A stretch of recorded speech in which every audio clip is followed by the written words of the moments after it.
चाहेंगे कि बुलंदियां वही छूते हैं जिनके जज्बातों में जिद होती है। जीने को तो क्या वो लोग भी जी लेते हैं जिनकी सुबह और शाम देसी शराब से होती है। इसी के साथ आप लोगों को समझाना चाहेंगे बच्चों बॉन्ड एंगल। तो बॉन्ड एंगल आप कैसे बताते हैं, आप इसके पहले पढ़ चुके हैं कि जब एटम्स आपस में कंबाइन करते हैं तो एटम्स के कॉम्बिनेशन से किस चीज का फॉर्मेशन होता है, मॉलिक्यूल का फॉर्मेशन होता है। जब भी आप मॉलिक्यूल की बात करते हैं तो मॉलिक्यूल में दो एटम्स प्रेजेंट होते हैं और जो आपके पास एटम्स होते हैं दो टाइप के होते हैं, एक सेंट्रल एटम होता है और बाकी सभी जो होते हैं कौन से एटम होते हैं, सराउंडिंग एटम होते हैं। तो यहाँ पे हमसे बॉन्ड एंगल कह रहा है कि बॉन्ड एंगल क्या होता है, तो आपको बताना है कि द डिस्टेंस, या आप इसको ऐसे लिख सकते हो, the angle between two bonds in a molecule. किसी मॉलिक्यूल में दो एटम्स के बीच में, दो बॉन्ड्स के बीच में जो एंगल बनता है उसी को हम बॉन्ड एंगल कहते हैं। फॉर एग्जांपल यहाँ पे आप देखिए तो सबसे पहले हम CO2 में बॉन्ड एंगल डिफाइन करेंगे। CO2 का स्ट्रक्चर जो बनता है वो कैसा बनता है बच्चों, लीनियर बनता है। तो इसका बॉन्ड एंगल कितना आ जाता है, 180 आ जाता है। इसी को यदि हम CH4 में डिफाइन करें तो CH4 का स्ट्रक्चर टेट्राहेड्रल बनता है, तो बॉन्ड एंगल 109 डिग्री 28 मिनट आ जाता है। इसी तरीके से यदि आप इसको किसमें डिफाइन करना चाहते हैं बच्चों, इसको आप बताना चाह रहे हैं कौन से मॉलिक्यूल में, NH3 में। तो NH3 पे भी आप जानते हो Sp कौन सा हाइब्रिडाइजेशन होता है, 3 होता है, जिसकी वजह से इसका भी स्ट्रक्चर कैसा बनता है, टेट्राहेड्रल बनता है। सेंट्रल एटम नाइट्रोजन होता है, इसके सराउंडिंग हाइड्रोजन एटम लगे होते हैं, एक लोन पेयर होता है। तो यहाँ पे दो एटम्स, दो बॉन्ड्स के बीच की डिस्टेंस 160 डिग्री हो जाती है। तो ये यहाँ पे हम बॉन्ड एंगल इस तरीके से डिफाइन करते हैं। अगली चीज दी गई है कि factor affecting of bond angle. कौन से फैक्टर ऐसे होते हैं जो बॉन्ड एंगल को इफेक्ट करते हैं, तो यहाँ पे देख लीजिए 2-3 फैक्टर्स हैं जो बॉन्ड एंगल को क्या करते हैं बच्चों, इफेक्टेड करते हैं। सबसे पहले होता है कि जो बॉन्ड एंगल है ये किस पे डिपेंड करता है बच्चों, इनवर्सली प्रोपोर्शनल होता है 1 नंबर ऑफ लोन पेयर पे। कहने का मतलब ये है जिस पे लोन पेयर एक सेंट्रल एटम पे इंक्रीज करेंगे, नंबर ऑफ लोन पेयर जितने ज्यादा बढ़ते चले जाएंगे बॉन्ड एंगल उतना क्या होता चला जाएगा, कम होता चला जाएगा। यहाँ पे एग्जाम्पल आप देख लीजिए। फॉर एग्जाम्पल आप बात करते हैं, एक आपको दिया गया है ये CH4, दूसरा आपको गिवन है NH3, थर्ड नंबर पे आपको गिवन है, थर्ड नंबर पे आपके पास है H2O।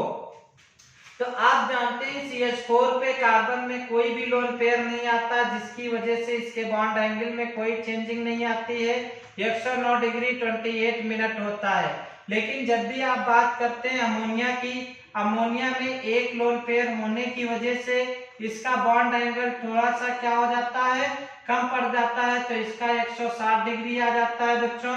आगे जब हम H2O की बात करते हैं तो ऑक्सीजन पे 2 लोन पेयर होते हैं, 2 लोन पेयर होने की वजह से यहाँ पे बॉन्ड एंगल और कम हो जाता है, 105 डिग्री हो जाता है। तो यहाँ पे बॉन्ड एंगल किसके वजह से होता है, क्योंकि लोन पेयर और बॉन्ड पेयर में रिपल्सन लगता है। तो जैसे जैसे बॉन्ड यहाँ पे लोन पेयर इंक्रीज करते हैं वैसे वैसे बॉन्ड एंगल क्या कर जाता है, डिक्रीज कर जाता है। तो यहाँ पे पहला पॉइंट क्लियर हो गया बच्चों, बॉन्ड एंगल किस पे डिपेंड करता है, नंबर ऑफ लोन पेयर पे डिपेंड करता है। सेकेंड नंबर जब हम बॉन्ड एंगल की बात करते हैं तो आपको बताना है बच्चों की बॉन्ड एंगल जो होता है डायरेक्टली प्रोपोर्शनल होता है इलेक्ट्रोनेगेटिविटी ऑफ सेंट्रल एटम। इसका मतलब ये है कि सेंट्रल एटम की इलेक्ट्रोनेगेटिविटी जितनी ज्यादा होती है उसका बॉन्ड एंगल उतना ही ज्यादा होता है। यहाँ पे जब हम एग्जाम्पल की बात करते हैं तो फॉर एग्जाम्पल हमारे पास क्या दिया गया बच्चों, एक हमारे पास NH3 दिया गया है, दूसरा PH3 दिया गया है, दोनों पर एक एक लोन पेयर पाया जाता है। जब भी हम इसके स्ट्रक्चर्स की बात करते हैं तो स्ट्रक्चर में देखिए क्या होता है बच्चों, इस पे भी sp3 हाइब्रिडाइजेशन पाया जाता है और इस पे भी sp3 हाइब्रिडाइजेशन पाया जाता है। दोनों पर हाइब्रिडाइजेशन सेम है तो स्ट्रक्चर सेम बनेगा। एक लोन पेयर होता है, यहाँ पे 3 इसमें क्या लगे होते हैं, हाइड्रोजन लगे होते हैं। इसके लिए जब स्ट्रक्चर हम ड्रा करते हैं तो आपने बताया इसके लिए क्या आप बनाते हो, फास्फोरस है, एक लोन पेयर इसके ऊपर भी पाया जाता है और 3 यहाँ पे हाइड्रोजन लगे तो आप हाइड्रोजन लगा देते हैं। आप जानते हैं यहाँ पे बच्चों क्या हो रहा है कि नाइट्रोजन मोर इलेक्ट्रोनेगेटिव है, जिसकी वजह से हाइड्रोजन के इलेक्ट्रॉन्स को अपनी ओर क्या कर लेता है, अट्रैक्ट कर लेता है। अट्रैक्ट करने से नाइट्रोजन पर जो इलेक्ट्रॉन डेंसिटी है वो क्या कर जाती है, इंक्रीज कर जाती है। जैसे जैसे इलेक्ट्रॉन डेंसिटी इंक्रीज करती है वैसे वैसे लोन पेयर ऊपर की ओर भागता है। इट मींस बॉन्ड ओपन होने लगता है। जैसे बॉन्ड ओपन होता है तो बॉन्ड एंगल इसका क्या कर जाता है, इंक्रीज कर जाता है। तो बॉन्ड एंगल यहाँ पे इंक्रीज कर जाएगा। अब बात करते हैं जब भी हम फास्फोरस की इस कंडीशन में इसकी इलेक्ट्रोनेगेटिविटी कम होती है, जिसकी वजह से फास्फोरस पर जो इलेक्ट्रॉन डेंसिटी होती है वो लेस रह जाती है, इसलिए इसका लोन पेयर ज्यादा दूर नहीं सेंटर से जा पाता है, इसीलिए इसका बॉन्ड एंगल जो होता है वो क्या हो जाता है बच्चों, लेस हो जाता है। तो अगला पॉइंट इससे क्लियर हो गया कि बॉन्ड एंगल किस पे डिपेंड करता है, इलेक्ट्रोनेगेटिविटी ऑफ सेंट्रल एटम पे डिपेंड करता है। अगली थर्ड कंडीशन आप देखिए, आप लोगों, आप बच्चों क्या देखेंगे थर्ड नंबर पे आप देखते हो कि जो बॉन्ड एंगल आपके पास है ये किस पे डिपेंड करता है, इनवर्सली प्रोपोर्शनल होता है electronegativity of surrounding atom. It means इसका क्या मतलब है बच्चों कि जितना सराउंडिंग एटम मोर इलेक्ट्रोनेगेटिव होगा उसका बॉन्ड एंगल उतना कम होता चला जाएगा। यहाँ पे आप एग्जाम्पल की बात कीजिए तो एग्जाम्पल आप देखिए क्या होता है बच्चों, एक आपने एग्जाम्पल ले रखा है NH3 और दूसरा आपने एग्जाम्पल ले रखा है NF3। दोनों में सेंट्रल एटम सेम है लेकिन इलेक्ट्रोनेगेटिविटी क्या है, अलग अलग है। तो यहाँ पे जब आप बात करोगे इस तरीके से बना देते हो, हाइड्रोजन है, हाइड्रोजन के केस में क्या होता है, नाइट्रोजन इलेक्ट्रॉन को अट्रैक्ट करता है जिससे लोन पेयर दूर भागता है और बॉन्ड ओपन हो जाता है। तो यहाँ पर क्या होता है, जो आपके पास बॉन्ड एंगल है वो क्या हो जाता है बच्चों, इंक्रीज कर जाता है। लेकिन जब आप इस केस में बात करते हो सराउंडिंग एटम की इलेक्ट्रोनेगेटिविटी इंक्रीज कर जाती है, फ्लोरीन मोर इलेक्ट्रोनेगेटिव है इसलिए बॉन्ड इलेक्ट्रॉन को अपनी ओर खींच लेता है, जिसकी वजह से लोन पेयर इस पे जो है वो सेंटर की ओर भागता है। जब सेंटर की ओर भागता है तो बॉन्ड आपस में क्या करने लगते हैं, चिपकने लगते हैं। इट मींस इसका जो बॉन्ड एंगल है वो क्या कर जाता है बच्चों, डिक्रीज कर जाता है। तो आपने बताया कि बॉन्ड एंगल कितने फैक्टर्स पे डिपेंड करता है, 3 फैक्टर्स पे डिपेंड कर रहा है। सबसे पहले किस पे डिपेंड करता है, सबसे पहले डिपेंड करता है नंबर ऑफ लोन पेयर्स पे। नंबर ऑफ लोन पेयर जितने ज्यादा होंगे बॉन्ड एंगल उतना ही ज्यादा होगा। सेकेंड नंबर पे आपने बताया electronegativity of central atom, central atom की इलेक्ट्रोनेगेटिविटी जितनी ज्यादा होती है बॉन्ड एंगल उतना ही ज्यादा होता है। थर्ड नंबर पे आपने बताया कि किस पे डिपेंड करता है, electronegativity of surrounding atom. It means यहाँ पे आपने बताया कि सराउंडिंग एटम की यदि इलेक्ट्रोनेगेटिविटी इंक्रीज करेगी तो बॉन्ड एंगल डिक्रीज कर जाएगा। हमें उम्मीद है सभी बच्चों को बॉन्ड एंगल एकदम क्लियर हो गया होगा। अगली हम बात करते हैं नेक्स्ट नंबर पे, बात हमारा चलता है बच्चों लोकलाइज्ड एंड डीलोकलाइज्ड बॉन्ड पे। तो जब भी हम लोकलाइज्ड एंड डीलोकलाइज्ड बॉन्ड की बात करते हैं तो इस कंडीशन में आपने क्या बताया, इस कंडीशन में आपने बताया कि लोकलाइज्ड बॉन्ड वो होते हैं जिनका माइग्रेशन नहीं होता है, इट मींस जो रोटेट नहीं होते हैं।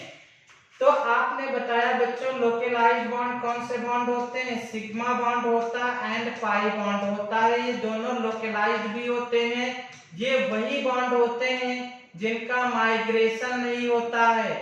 इट मींस जो क्या नहीं शो करते हैं, रिजोनेंस नहीं शो करते हैं, वही हमारे लोकलाइज्ड बॉन्ड होते हैं। फॉर एग्जाम्पल आप इसको देखना चाहते हो तो CH4 में 4 बॉन्ड हैं, ये बॉन्ड डीलोकेलाइज नहीं होते, इट मींस लोकेलाइज होते हैं। आप बात करते हैं CH3Cl की, यहाँ पर ये जो बॉन्ड है ये कैसा है, सिग्मा बॉन्ड है और लोकेलाइज बॉन्ड है। अगली बात कर लीजिए CH2 डबल बॉन्ड, CH2 की एक पाई बॉन्ड होता है, एक सिग्मा बॉन्ड होता है, इसमें माइग्रेशन पॉसिबल नहीं है, इट मींस ये भी लोकेलाइज बॉन्ड कहलाता है। तो लोकेलाइज बॉन्ड बच्चों कौन से होते हैं, वे बॉन्ड, ये सिग्मा बॉन्ड भी हो सकते हैं, पाई बॉन्ड भी होते हैं, ये कौन से बॉन्ड होते हैं, वे बॉन्ड होते हैं जिनमें क्या नहीं शो होता है, रिजोनेंस नहीं होता है, इट मींस जो माइग्रेशन शो नहीं करते हैं। अगली हम बात करते हैं डीलोकेलाइज बॉन्ड की।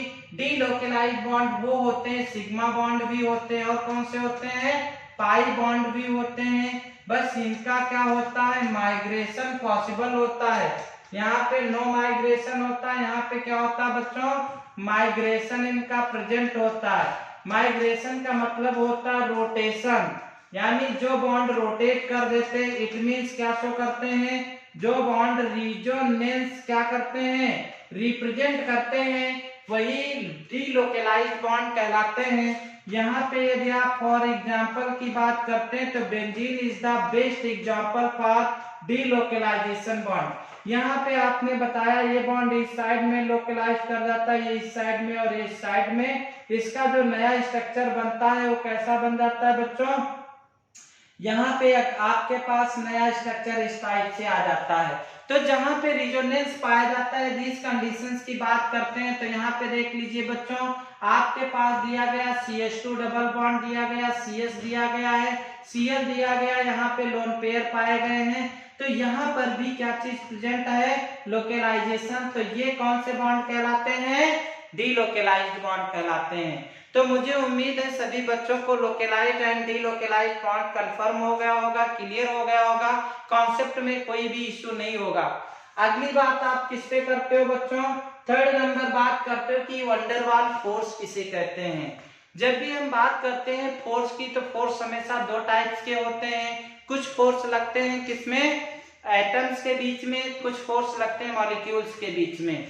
तो आप हमेशा ध्यान रखना, जो वंडरवाल फोर्स होते हैं ये किस में वर्क करते हैं, मॉलिक्यूल प्लस मॉलिक्यूल्स में वर्क करते हैं। आप जानते हैं जब भी मॉलिक्यूल की बात करते हो तो ये ऑलरेडी स्टेबल होते हैं, जब स्टेबल होते हैं तो इसमें जो फोर्स ऑफ एट्रैक्शन होता है ये कैसा होता है, वीक होता है। इट मीन्स वंडरवाल जो हमारे पास फोर्स है ये कैसा फोर्स होता है, पार्शियल एट्रैक्शन होता है। क्या होता है बच्चों, पार्शियल एट्रैक्शन होता है। इसीलिए वंडरवाल बॉन्ड्स को किसी भी बॉन्ड के द्वारा रिप्रेजेंट नहीं किया जाता है। तो वंडरवाल फोर्स क्या होता है, ध्यान रखना, the partial attraction between two molecules is called van der Waals force.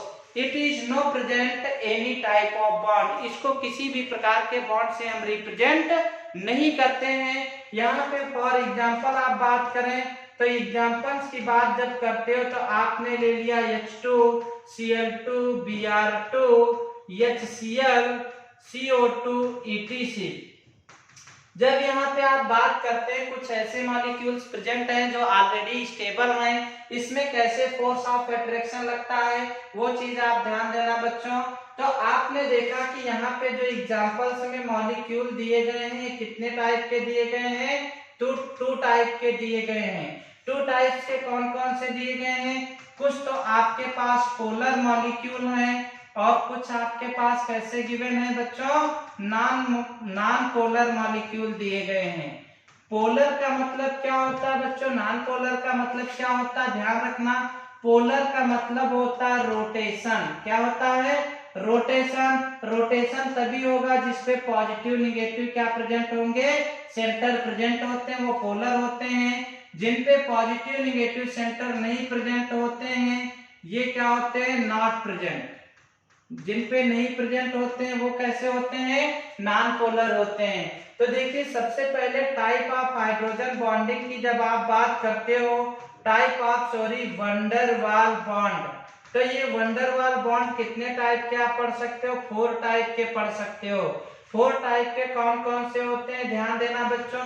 आपने बताया पहली कंडीशन ऐसी हो सकती कि जो आपके पास मॉलिक्यूल हैं सभी के सभी मॉलिक्यूल कैसे हैं, पोलर हैं। और जो मॉलिक्यूल पोलर होते हैं तो आपने बताया जिनके ऊपर पॉजिटिव नेगेटिव चार्ज होता है वही पोलर होते हैं, तो इनको आप डाइपोल भी कहते हो। क्या कहते हो बच्चों, डाइपोल कहते हो। एग्जाम्पल में यहाँ पे आपको HCl लेना होगा क्योंकि H पे पार्शली पॉजिटिव चार्ज आता है, Cl पे पार्शली निगेटिव चार्ज आता है। यहाँ पे इनका स्ट्रक्चर हम स्फेरिकल ले लेते हैं। कैसा ले लेते हैं, स्फेरिकल। इसके एक सेंटर पे पार्शली निगेटिव चार्ज आता है, दूसरे पे कैसा आता है, पार्शली पॉजिटिव। दूसरा HCl का मॉलिक्यूल लेते हैं, पार्शियल पॉजिटिव आता है, पार्शियल निगेटिव। इन पार्शियल पॉजिटिव और निगेटिव के बीच में एक क्या लग जाता है बच्चों, पार्शियल एट्रैक्शन लगता है। क्या लगता है, पार्शियल एट्रैक्शन लगता है। यही जो एट्रैक्शन होता है वो क्या कहलाता है, वंडरवाल फोर्स कहलाता है। अब जो एट्रैक्शन है वो पोलर के बीच में है, ये भी आपके पास पोलर मॉलिक्यूल है और ये भी आपके पास पोलर मॉलिक्यूल है। पोलर का अभी आपने बताया कि डाइपोल होता है मोमेंट, तो यहाँ पर भी क्या होगा, डाइपोल होगा। यानी जहाँ पे पोलर पोलर मॉलिक्यूल होते हैं यहाँ पे लगने वाला एट्रैक्शन कैसा होता है, डाइपोल डाइपोल एट्रैक्शन होता है। कैसा होता है बच्चों, डाइपोल डाइपोल एट्रैक्शन होता है। अगली कंडीशन तो पहला आप देखिए कौन सा टाइप आता है बच्चों, आपके पास डाइपोल डाइपोल आता है। दूसरे नंबर पे आपके पास कौन सा आता है, सेकेंड नंबर पे आपके पास आता है डाइपोल इंड्यूस्ड डाइपोल एट्रैक्शन। मतलब एक मॉलिक्यूल हमारे पास तो पोलर होगा, दूसरा कैसा हो जाएगा बच्चों, नॉन पोलर होगा। तो जो पोलर होता है इसका स्ट्रक्चर आपने अभी बताया कैसा बनाते हैं, स्फेरिकल बनाते हैं। जो नॉन पोलर होता है इसका स्ट्रक्चर कैसा बनाते हैं, सर्कुलर बनाते हैं। कैसा बनाते हैं, सर्कुलर बनाते हैं। तो यहाँ पे क्या होता है, फॉर एग्जांपल जैसे यहाँ पे आपने H2 ले लिया, यहाँ पे HCl है, तो इस पे partially positive partially negative charge है लेकिन इस पे कोई चार्ज नहीं प्रेजेंट है। तो सबसे पहले इसको इंड्यूस्ड किया जाता है। इंड्यूस का मतलब होता है प्रेरित करना। जब इसको इंड्यूस कर देते हो तो इस पे पार्शियल पॉजिटिव और पार्शियल निगेटिव चार्ज जनरेट हो जाता है। जैसे चार्ज जनरेट होता है वैसे ए भी आपके पास पोलर था और ये आपके पास इंड्यूस्ड पोलर आता है यानी डाइपोल शो करता है। तो जब ऐसी कंडीशन आती है तो इसमें कौन सा शो करता है, dipole induced dipole movement show करता है। थर्ड नंबर पे हम बात करते हैं बच्चों जिस कंडीशन में दोनों मॉलिक्यूल क्या होंगे, non polar plus non polar होते हैं। तो non polar plus non polar जब होते हैं उस कंडीशन को आप क्या कहते हो बच्चों, इसको आप कहते हो इंड्यूस्ड डाइपोल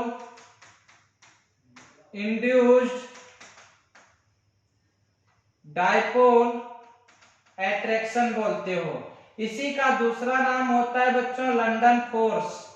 क्या होता है, लंदन फोर्स होता है। यहाँ पे आपने बताया एक H2 हो गया, यहाँ पे आपने बताया दूसरा H2 हो गया, दोनों को आपको क्या करना है, इंड्यूस्ड करना है। तो इसको भी इंड्यूस कर दिया, यहाँ पे बताया इसको भी आपको इंड्यूस करना है तो इसे भी इंड्यूस कर दिया, जिसकी वजह से दोनों किस कंडीशन में आ जाते हैं, स्फेरिकल कंडीशन में आ जाते हैं। पार्शली निगेटिव चार्ज आता है, partially positive, partially negative, partially positive. इसकी वजह से इनमें एक पार्शियल एट्रैक्शन लगने लगता है। तो यहाँ पे PA का मतलब क्या है बच्चों, पार्शियल एट्रैक्शन होता है। इसी एट्रैक्शन को आप इंड्यूस्ड डाइपोल एट्रैक्शन कहते हो। इसी का दूसरा नाम होता है London force. BSc first year में ये क्वेश्चन 99% पूछा जाएगा या पूछा जा सकता है। आप सभी बच्चों इसको प्रिपेयर करके ही जाना। अगला फोर्थ नंबर जो हमारे पास आता है वो कौन सा आता है बच्चों, हाइड्रोजन बॉन्डिंग। हाइड्रोजन बॉन्डिंग आप पहले ही पढ़ चुके हैं इसलिए यहाँ पे डिस्कस नहीं करेंगे। हाइड्रोजन बॉन्डिंग क्या होती है। ओके, जिसको समझ में नहीं आया वो कांटेक्ट कर सकता 7007881976। बाकी हाइड्रोजन बॉन्डिंग की लिंक हम आपको डिस्क्रिप्शन में भी दे देंगे, वहां से आप देख सकते हैं। अगली कंडीशन देखिए हमारे पास कौन सी आती है बच्चों। फोर्थ नंबर पे हमसे पूछता है इंक्लूजन कंपाउंड एंड क्लेथरेट्स कंपाउंड किसे कहते हैं। तो बहुत सारे बच्चे इस टाइप के जो कंपाउंड्स होते हैं, इस टाइप के कंपाउंड्स की डेफिनेशन को रटते हैं, फिर भी वो भूल जाते हैं। यहाँ पे ऐसा आपको कुछ भी नहीं करना है, बस कुछ ट्रिक्स हैं जिनको फॉलो करते रहना है और सारे कंपाउंड्स की, सारे थ्योरीज की आप डेफिनेशन अपने आप ही लिख सकते हैं। तो सबसे पहले आप बताते हैं कि इसमें होता क्या है। कुछ कंपाउंड्स ऐसे होते हैं, ऑर्गेनिक कंपाउंड कुछ ऐसे होते हैं जिनमें क्या प्रेजेंट होता है, हॉलो स्पेस प्रेजेंट होता है। इस हॉलो स्पेस में कोई दूसरा कंपाउंड आके क्या कर जाता है, शिफ्ट कर जाता है। ये हमारे पास हॉलो स्पेस है। इस स्पेस में अदर कंपाउंड क्या कर जाता है, आके शिफ्ट कर जाता है। इसमें कोई अदर कंपाउंड आके क्या कर सकता है, शिफ्ट कर सकता है। तो यहाँ पे एक रिलेशनशिप बन जाती है। जिसमें शिफ्ट कर रहा है वो आपका होस्ट कहलाता है और जो आता है वो आपका क्या कहलाता है बच्चों, गेस्ट कंपाउंड कहलाता है। तो यहीं पे आपने बताया द रिलेशनशिप बिटवीन, आप क्या बताते हो, the relationship between host and guest compounds is called, क्या कहलाती है बच्चों, इज कॉल्ड, वही कहलाती है इंक्लूजन कंपाउंड्स एंड क्लेथरेट्स। क्लेथरेट्स, ये इंक्लूजन कंपाउंड और क्लेथरेट्स में डिफरेंस कितना होता है, जिनका स्ट्रक्चर बच्चों चैनल लाइक होता है। कैसा होता है, चैनल लाइक होता है, वो इंक्लूजन कहलाते हैं। और जिनका केज लाइक होता है, केज मीन पिंजरा, जिनका पिंजरा लाइक होता है वो क्या कहलाते हैं, क्लेथरेट्स आपके पास कहलाते हैं। तो यहीं से आपको ध्यान रखना है बच्चों, the relationship between host and guest compound in called inclusion and clathrates. तो यहाँ पे आपके पास एक हो जाएगा होस्ट कंपाउंड प्लस आपके पास क्या हो जाएगा, एक आपके पास गेस्ट कंपाउंड हो जाएगा। दोनों की रिलेशनशिप को ही आप क्या कहते हो, इंक्लूजन एंड क्लेथरेट्स कंपाउंड कहते हो, क्लेथरेट्स कंपाउंड। क्लियर है। इसके यदि एग्जांपल्स की बात करते हो तो फॉर एग्जांपल यहाँ पे यूज करते हो यूरिया, थायोयूरिया एंड हाइड्रोक्विनोन, ये सारे एग्जांपल्स इसके आते हैं। तो host and guest compound clear हो गया। अगले नंबर पे हम बात करने वाले हैं चार्ज ट्रांसफर कॉम्प्लेक्स किसे कहते हैं। तो आप ध्यान रखना बच्चों, जो मॉलिक्यूल आपके पास होते हैं ये कितने टाइप के होते हैं, ये 3 टाइप के होते हैं। यदि हम इलेक्ट्रॉन के बेसिस पे देखते हैं, कुछ के पास इलेक्ट्रॉन कम होते हैं, तो इलेक्ट्रॉन लेस जो मॉलिक्यूल होते हैं इनको आप कहते हो electron deficient, electron deficient molecule. कौन से बोलते हो बच्चों, इलेक्ट्रॉन डेफिशिएंट बोलते हो। ये वो मॉलिक्यूल्स होते हैं जिनमें इलेक्ट्रॉनों की क्या होती है, कमी होती है। तो अगले आपके पास बच्चों होते हैं electron deficient molecule, deficient molecule. इनको इलेक्ट्रॉन पुअर मॉलिक्यूल भी कहते हो बच्चों। अगली चीज देखिए, जिनके पास इलेक्ट्रॉन ना तो कम होते ना ही ज्यादा होते हैं, उनको आप क्या कहते हो, इलेक्ट्रॉन सफिशिएंट मॉलिक्यूल बोलते हैं। क्या बोलते हैं, इलेक्ट्रॉन सफिशिएंट। जिनके पास इलेक्ट्रॉन रिच होते हैं इनको आप क्या बोलते हो, इलेक्ट्रॉन इफिशिएंट मॉलिक्यूल बोलते हो। क्या बोलते हो बच्चों, इलेक्ट्रॉन एफिशिएंट। तो यहाँ पे आप या तो इन दोनों की रिलेशनशिप जब थर्ड वाले से करवाते हो तो वहां पे आपके पास कॉन्सेप्ट लग जाता है चार्ज ट्रांसफर कॉम्प्लेक्स। तो इसमें आपने क्या कहा कि इसमें एक आपके पास इलेक्ट्रॉन रिच मॉलिक्यूल होता है, दूसरा आपके पास कैसा होता है, इलेक्ट्रॉन पुअर मॉलिक्यूल होता है। रिच के ऊपर चार्ज कैसा लगा होता है, पार्शियली पॉजिटिव चार्ज हो, तो सॉरी, रिच के ऊपर चार्ज कैसा लगा होता है, पार्शियली नेगेटिव चार्ज होता है। इलेक्ट्रॉन पुअर के ऊपर पार्शियली पॉजिटिव चार्ज लगा होता है। इन दोनों के वजह से दोनों खुद को क्या महसूस करते हैं, अनस्टेबल, जिसकी वजह से ये अपना चार्ज किसको ट्रांसफर कर देता है, पुअर को, और इसी कॉन्सेप्ट को हम कहते हैं इलेक्ट्रॉन ट्रांसफर कॉम्प्लेक्स। तो इसमें जो इलेक्ट्रॉन रिच होता है ये किसका काम करता है, डोनर का काम करता है।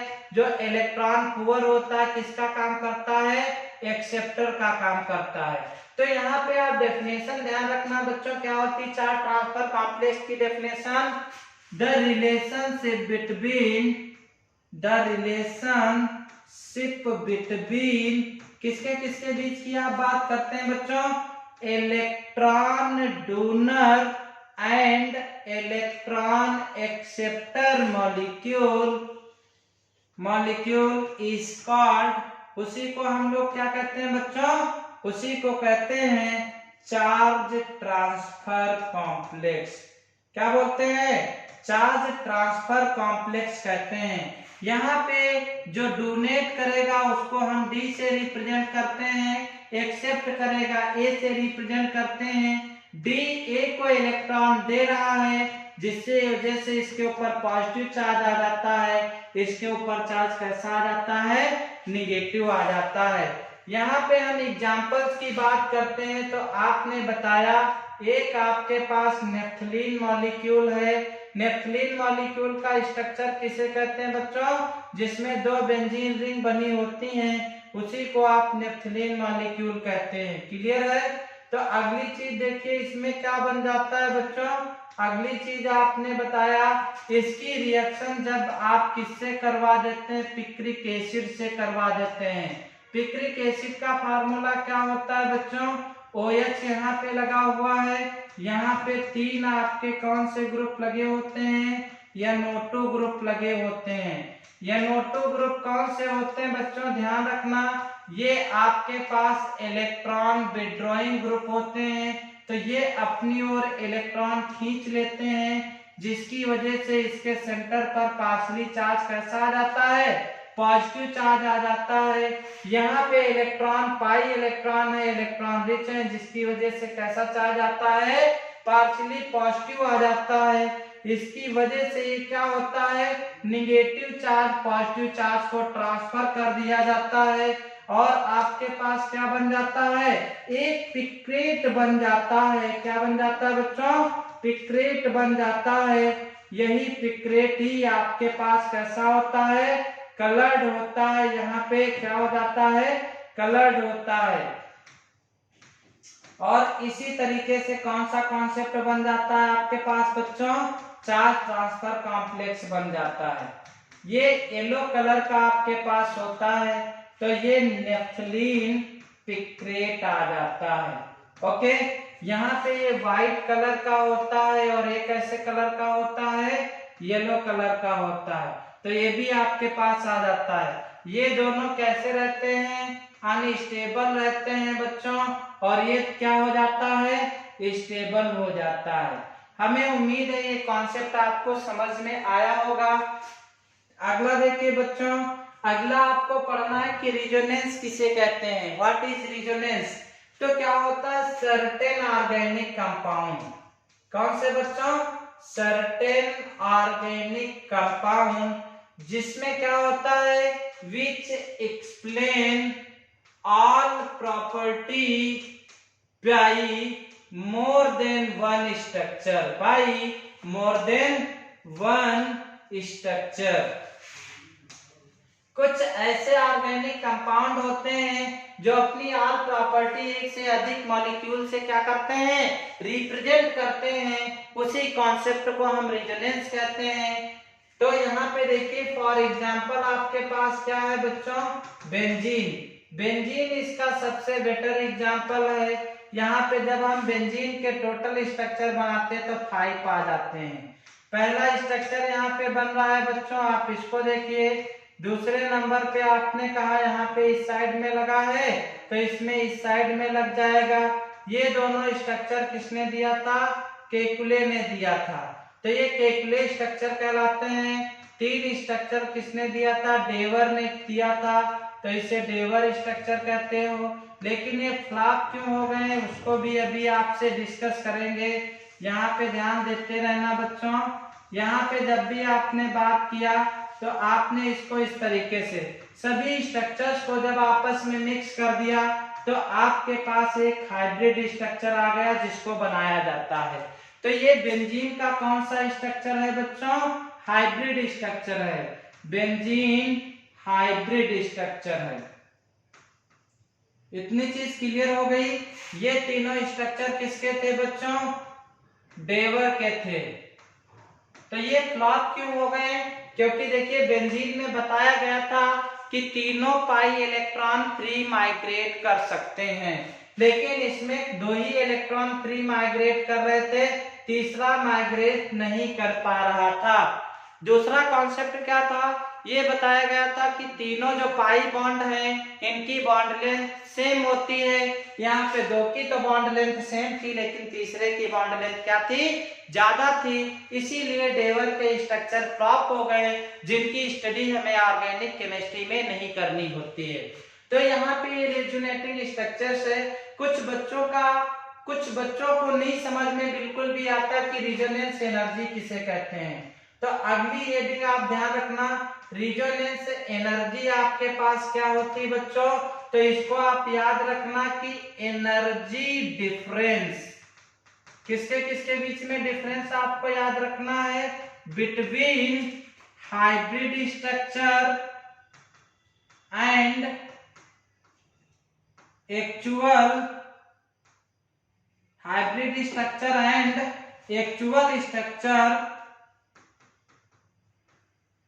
And actual structure of benzene या रिजोनेंस कह लीजिए, इज कॉल्ड रिजोनेंस एनर्जी। तो यहाँ पे जो रिजोनेंस एनर्जी की आप बात करते हैं तो रिजोनेंस एनर्जी इक्वल टू हो जाता है hybrid structure energy minus actual structure energy. आप ध्यान रखना हमेशा हाइब्रिड स्ट्रक्चर की एनर्जी जो होती है वो हाई होती है, एक्चुअल स्ट्रक्चर की जो एनर्जी होती है वो लेस होती है। क्लियर हो गया? अगली हमारे पास अगली कंडीशन। अच्छा एक चीज और देख लीजिए कि रिजोनेंस पॉसिबल कब होता है। तो पहली कंडीशन आप देख लीजिए, कंडीशन क्या है आपके पास? सबसे पहले नंबर पे क्या होना चाहिए बच्चों? अल्टरनेट पोजीशन पर क्या प्रेजेंट होना चाहिए बच्चों? या तो डबल बॉन्ड हो या फिर आपके पास क्या हो? निगेटिव चार्ज हो, या फिर क्या प्रेजेंट हो बच्चों? लोन पेयर हो। यदि ये कंडीशन पाई जाएगी तभी जाके रिजोनेंस पॉसिबल होगा, अदरवाइज नहीं होगा। फॉर एग्जांपल आप देख लीजिए, आपने कहा CH2 double bond CH single bond CH double bond CH2। यहाँ पे जब आप देखोगे अल्टरनेट पोजीशन पे इस साइड को माइग्रेट करेगा तो इस साइड को माइग्रेट करेगा। अगला स्ट्रक्चर आपके पास बन जाएगा CH2 plus single bond double bond CH single bond CH2 minus. तो यहाँ पे तो रिजोनेंस शो करेगा, लेकिन यही दोनों बॉन्ड यदि आप पास पास में कर लेते हैं तो ये आपका माइग्रेशन रिप्रेजेंट नहीं करेगा। यहाँ पे आपने लगा दिया, इधर लगा दिया, आपने यहाँ पे क्या कर दिया, एक बार ध्यान से देखना बच्चों। आपने बताया कि आपके पास CH यहाँ पे है, डबल बॉन्ड है, तो यहाँ पे 2 बॉन्ड हुए, एक यहाँ पे डबल बॉन्ड हो गया, मतलब ये CH2 है और ये भी आपके पास कैसा दिया गया है बच्चों? CH2 दिया गया है। अब इस कंडीशंस में रिजोनेंस नहीं होगा। क्लियर है सभी को? ओके, अगली कंडीशन हमारे पास क्या आती है बच्चों? नेक्स्ट कंडीशन हमारे पास आती है हाइपर कॉन्जुगेशन। इसको हम बेकर नाथन इफेक्ट भी कहते हैं। इसमें क्या होती है इसमें आपको बताया गया है relationship without any bond between carbon and hydrogen atom. या इसको ऐसे समझ लीजिए, यदि आप दैनिक जीवन में इसको फॉलो करते हो तो वन साइडेड लव इफेक्ट होता है। आप किसी को चाहते हो, आप चाहे जियो मरो, उसको सामने वाले को फर्क नहीं पड़ता है। तो इस पे हम आपको नेक्स्ट डे बताते हैं।